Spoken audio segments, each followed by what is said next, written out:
श्री सरस्वती मैया की जय, श्री कृष्णचंद्र भगवान की जय।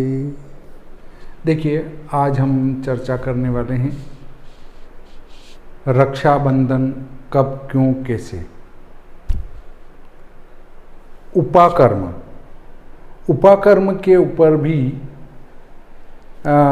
कई प्रकार की चर्चाएं चल रही है कि हम श्रावणी उपाकर्म कब करें। उसमें भी असमंजस की स्थिति बनी हुई है।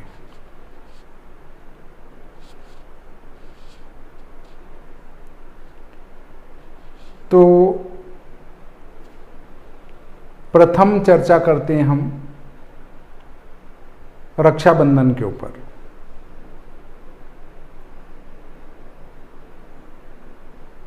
एक बहुत बड़े विद्वान ने अखबार में न्यूज लगाई कि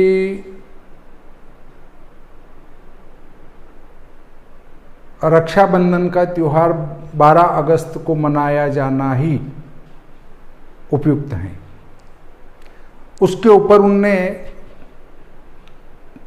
प्रमाण ये प्रस्तुत किया है कि हमारे हिंदू शास्त्रों में उदय व्यापिनी तिथि को ही पूरे दिन माना जाता है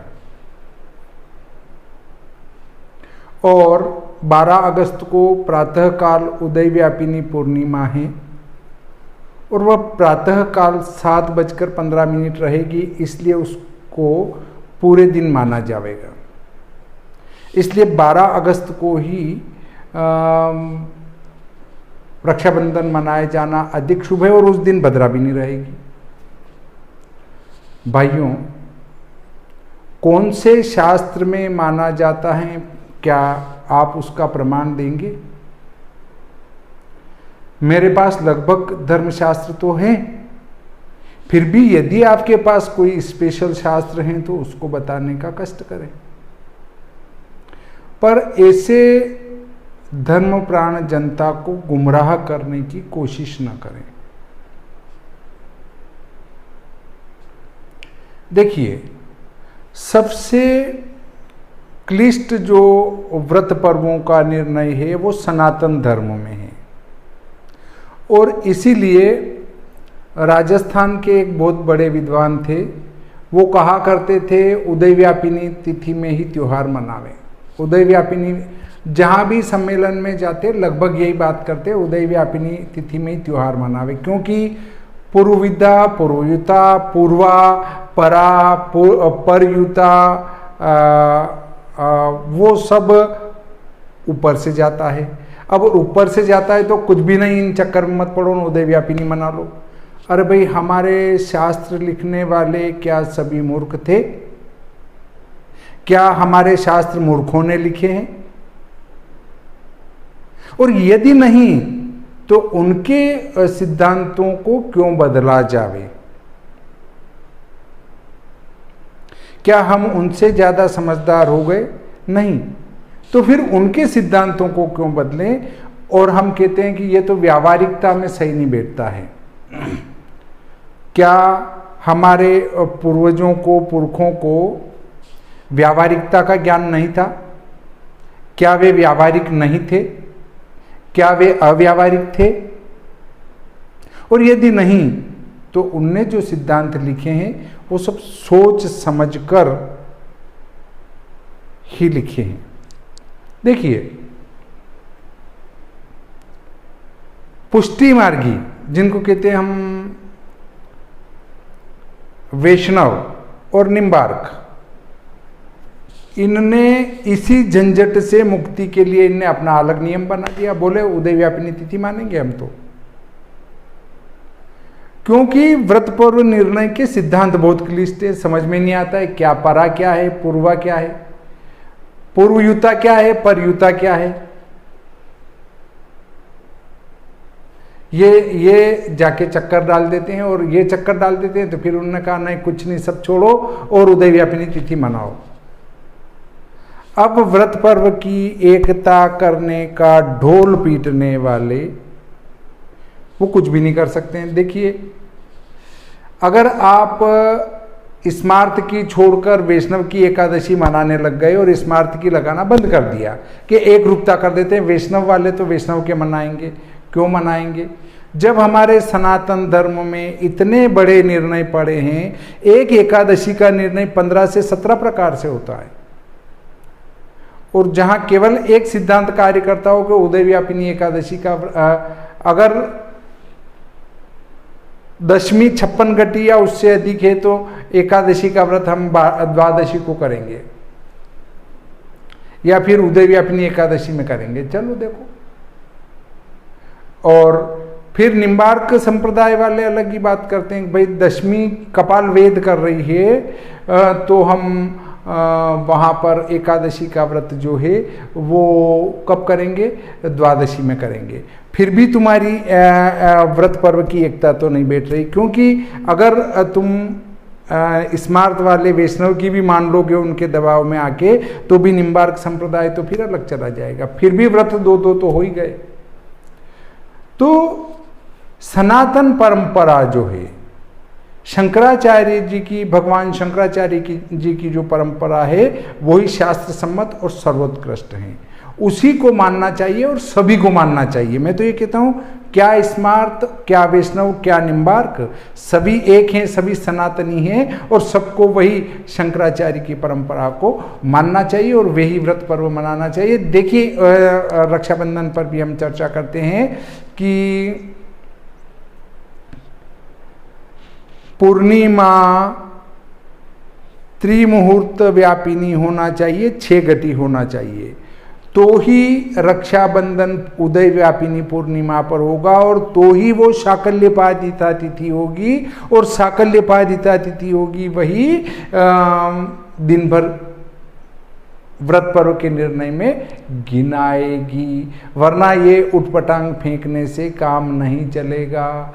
मतलब पूर्णिमा उदय काल में 6 घटी होना परम आवश्यक है, नहीं तो आप उसमें रक्षाबंधन नहीं करेंगे 6 घटी से कम है तो।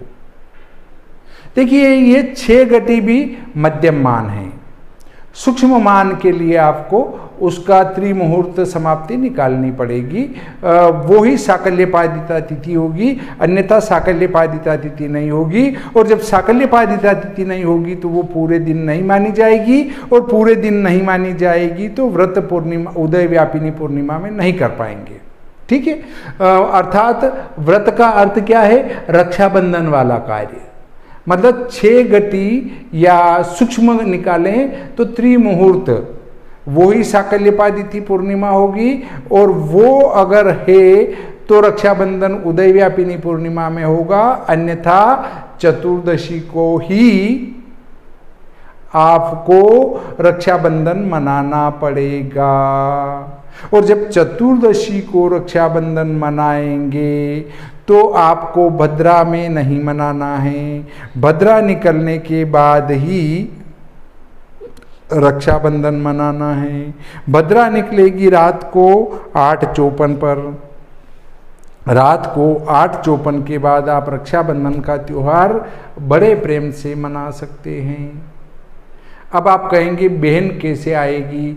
तो क्या आपकी बहन राखी बांधने के समय ही उसके ससुराल से आती है क्या? हमारे यहाँ तो नियम है कि 2 दिन, 5 दिन, 15 दिन पहले बहन को ले आते हैं, तो उसको राखी बांधने में कोई दिक्कत नहीं है, चाहे सुबह बांधो, दोपहर बांधो, शाम को बांधो, रात को बांधो, तो भी बांध देती है। दूसरी बात, यदि बहन नहीं आ पा रही है तो भाई जाके बंधवा के आ जाए रात को, क्योंकि शायद लोगों के ऐसा नियम होगा कि जिस समय राखी बांधते हैं उसी समय उनकी बहन ससुराल से चलकर आती होगी।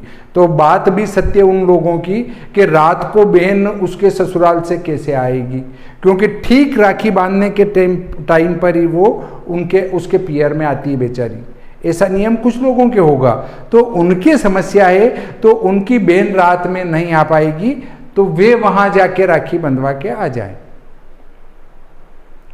तो व्यर्थ के कोई भी आपको भ्रमित करते हों तो भ्रमित नहीं होना है।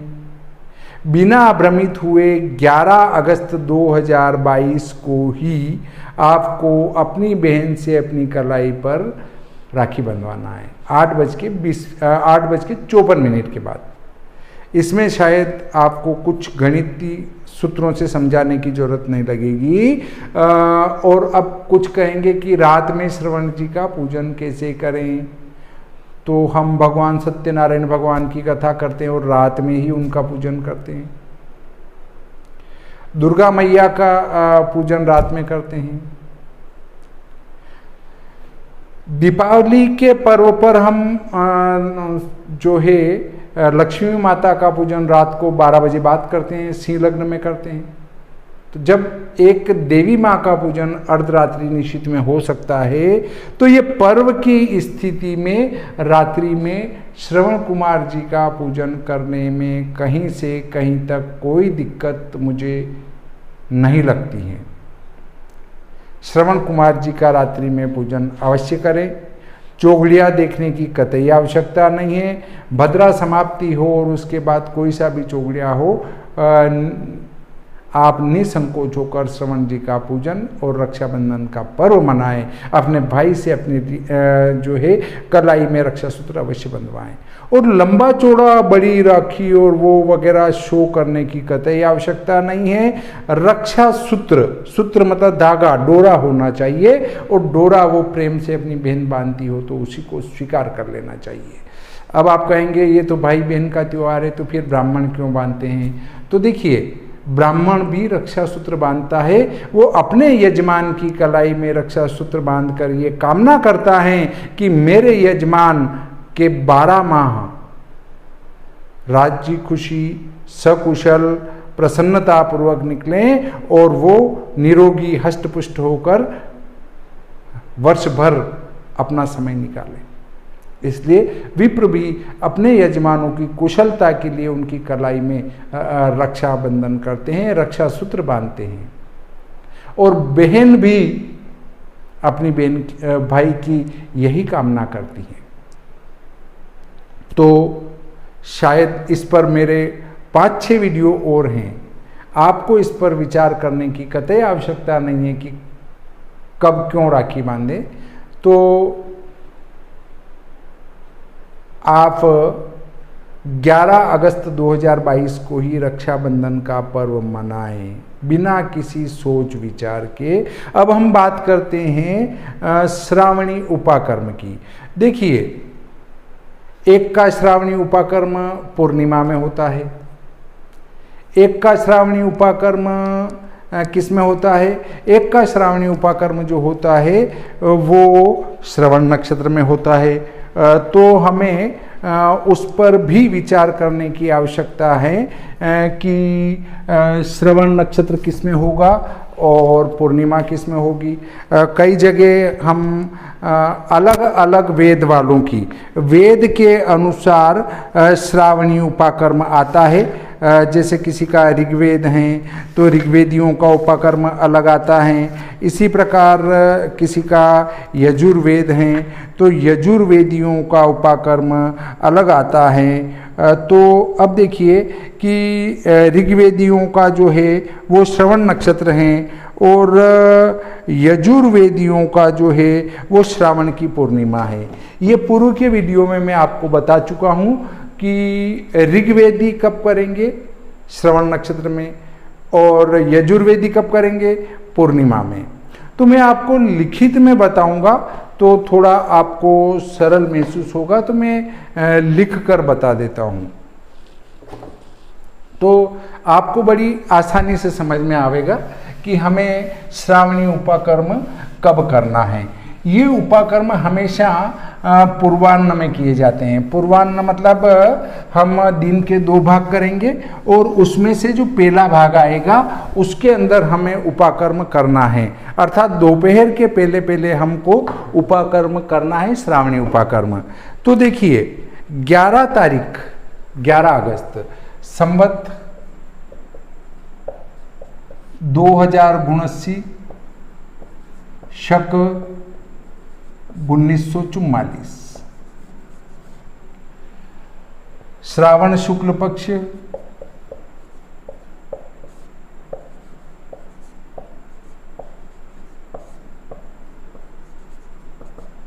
चतुर्दशी, चतुर्दशी 11 अगस्त को आएगी और इस दिन चतुर्दशी को गुरुवार रहेगा। गुरुवार हमारा दिनांक जो है वो रहेगा 11 अगस्त, 11/8/2022। अब देखिए इसमें जो 14 तिथि है वो कितनी बजे तक रहेगी? 14 तिथि रहेगी आपकी 10:41 तक, 10:41 बजे तक। उसके बाद हमारा उत्तराषाढ़ नक्षत्र जो है इस दिन, उत्तराषाढ़ जो नक्षत्र है वो रहेगा प्रातः 6:55 तक, बजे तक। अब आप देखें कि 10:41 पर ये समाप्त हो जाएगी चतुर्दशी। तो 10:41 के बाद पूर्णिमा आ जाएगी। तो जिनका यजुर्वेद हैं वे 10:41 से मध्याह्न तक, दोपहर तक इसको कर सकते हैं। किसको? श्रावणी उपाकर्म को। उत्तराषाढ़ नक्षत्र 6:55 बजे समाप्त हो जाएगा तो, और श्रवण नक्षत्र आ जाएगा। श्रवण नक्षत्र आ जाएगा तो 6:55 से ऋग्वेद वाले उपाकर्म कर सकते हैं।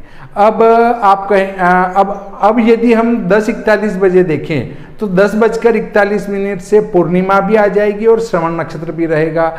तो ये कह सकते हैं कि 10:41 से ऋग्वेद और यजुर्वेद वाले एक साथ उपाकर्म कर सकते हैं, क्योंकि इनकी पूर्णिमा भी मिल रही है और इनका श्रवण नक्षत्र भी मिल रहा है। तो 10:41 से लगाकर दोपहर तक जो है ऋग्वेद और यजुर्वेद वाले एक साथ उपाकर्म कर सकते हैं, श्रावणी उपाकर्म कर सकते हैं। अब इसमें बात आती है कि साहब इसमें भद्रा है तो भद्रा का विचार उपाकर्म में नहीं किया जाता है। श्रावणी उपाकर्म में भद्रा को नहीं देखा जाता है, वो हमेशा ही पूर्वाह्न में की जाती है। अर्थात पूर्णिमा जिस दिन मिलती हो, अर्थात रक्षाबंधन जिस दिन मिलता हो, उसको दोपहर के पहले कर लिया जाता है श्रावणी उपाकर्म। यदि हमने पहले चालू कर दिया और बाद में अगर थोड़ा बहुत आगे भी बढ़ जाए तो कोई दिक्कत नहीं है, पर प्रारंभ उसको हमेशा ही पहले किया जाता है। अब देखिए उसमें एक बात और उत्पन्न होती है कि मुझे वेद का पता नहीं है, मैं क्या करूं? मेरा ऋग्वेद भी हो सकता है, यजुर्वेद भी हो सकता है, सामवेद भी हो सकता है, अथर्ववेद भी हो सकता है। तो वे 10:41 के बाद में अपना उपाकर्म कर लें, क्योंकि इस समय पूर्णिमा और श्रवण नक्षत्र दोनों एक साथ रहेंगे। अगर आपको वेद का पता नहीं है तो आपको 10:41 बजे बाद श्रावणी उपाकर्म कर लेना चाहिए। उसमें पूर्णिमा भी मिल जाएगी और आपका श्रवण नक्षत्र भी मिल जाएगा। तो ऐसे बहुत सारे हैं जो गैर ब्राह्मण हैं, अर्थात जो ब्राह्मण नहीं हैं, उनका कोई वेद नहीं है और उनका कोई वेद नहीं है और वे यज्ञोपवीत धारण करते हैं और वे भी उपाकर्म करना चाहते हैं। तो उपाकर्म के लिए उनको 10:41 से लगाकर दोपहर तक का समय मिलेगा। वे इस समय में श्रावणी उपाकर्म अवश्य ही कर ले। अब श्रावणी उपाकर्म कैसे करें, इस पर हम कोशिश करेंगे कि एक वीडियो आपके लिए बना दें। संभव होगा तो उसको भी मैं आपके सुविधार्थ डालने की कोशिश करूंगा, ताकि आप उसको देखकर श्रावणी उपाकर्म बड़े आसानी से कर सकें। तो शायद मेरे इतने लंबे चौड़े बात से आप ये समझ चुके होंगे कि रक्षाबंधन का त्यौहार बिना रोक टोक के 11 अगस्त 2022 को रात्रि 8:54 से मनाना है। श्रावणी उपाकर्म 11 अगस्त को दिन में 10:41 बजे बात करना है। आपका वेद कौन सा है इस पर आपको विचार करने की कतई आवश्यकता नहीं है। तो इस प्रकार आज का ये प्रकरण मैं यहीं समाप्त करता हूँ। यदि आपकी और कोई समस्या है तो निसंकोच कमेंट बॉक्स में आप लिखें। हो सकता है कि उस पर मैं एक नया वीडियो और आपकी सुविधार्थ यहाँ प्रस्तुत करूँ। श्री सरस्वती मैया की जय, श्री कृष्णचंद्र भगवान की जय।